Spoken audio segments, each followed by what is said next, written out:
If you had to pick a single moment in time when the Zionist dream became a reality, there's a good chance you'd choose November 29th, 1947. That's the day the UN passed Resolution 181, a vote to partition the sliver of land between the Jordan River and the Mediterranean Sea into a Jewish state and an Arab state. But is this what ultimately happened? If Resolution 181 voted to establish an Arab state as well, then where is it?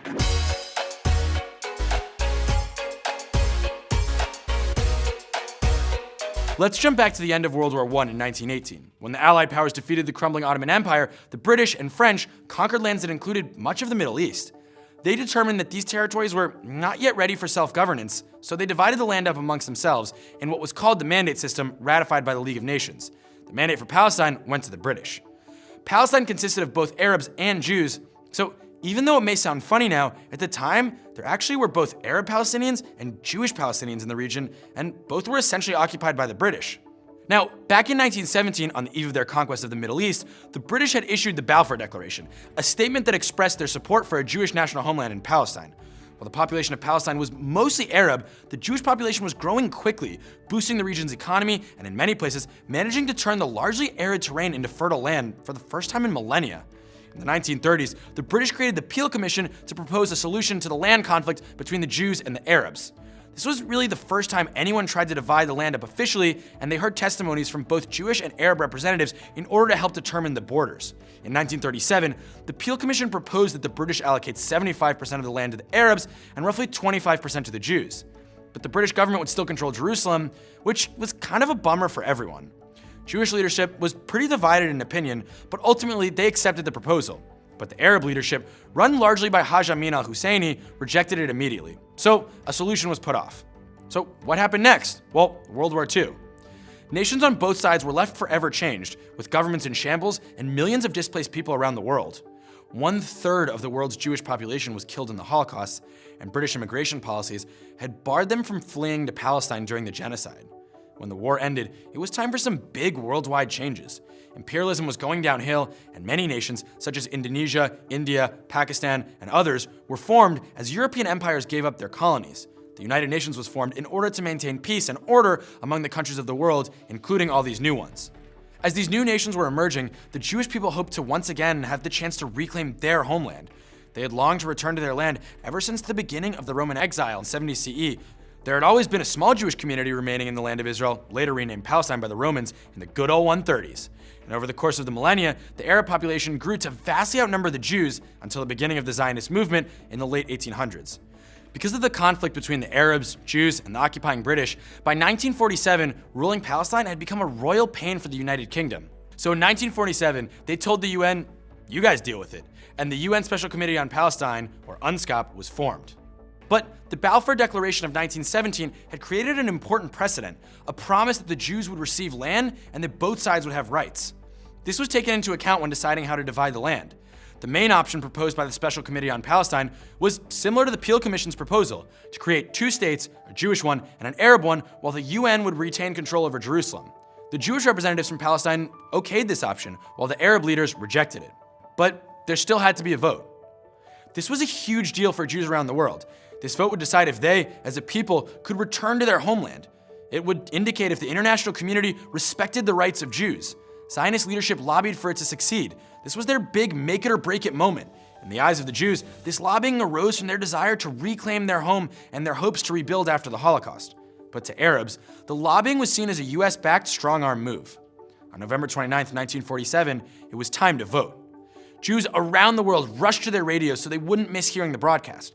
They sat transfixed, listening as their fates were once again chosen for them. Each country's vote, announced on the UN floor, felt like it was either a cause for celebration or a blow to the entire Jewish people.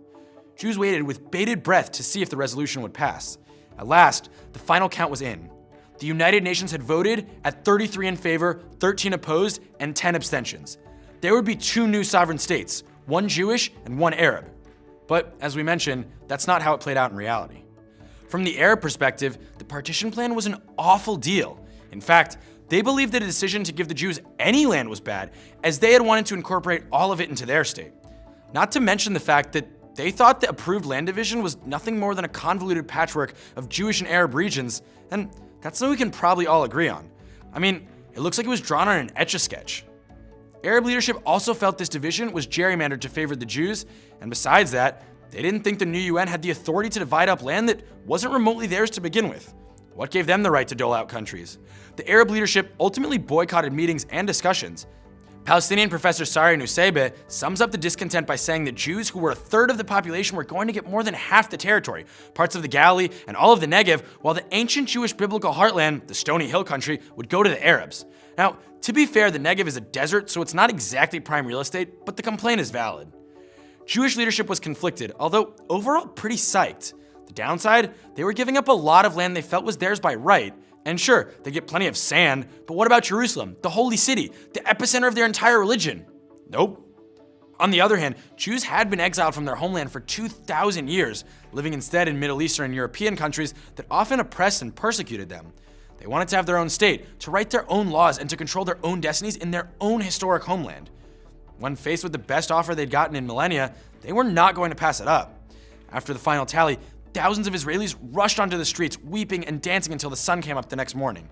Writer Amos Oz tells the story of how his father, who'd been persecuted in Poland, told him, "Bullies may bother you at school, but from now on, from the moment we have our own state, you will never be bullied because you are a Jew." This was a massive change. Opinions from the international community were interestingly mixed. Though both the US and USSR voted in favor of the UN resolution, they actually had different feelings about it.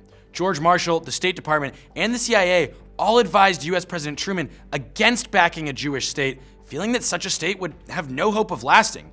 The USSR, on the other hand, hoped that Israel might lean towards socialism and fly in the face of the Western world.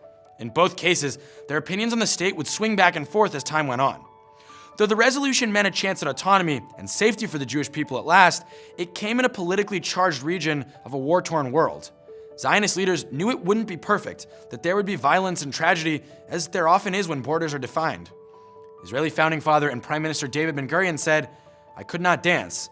I knew we faced war, and that in it, we would lose the best of our youth."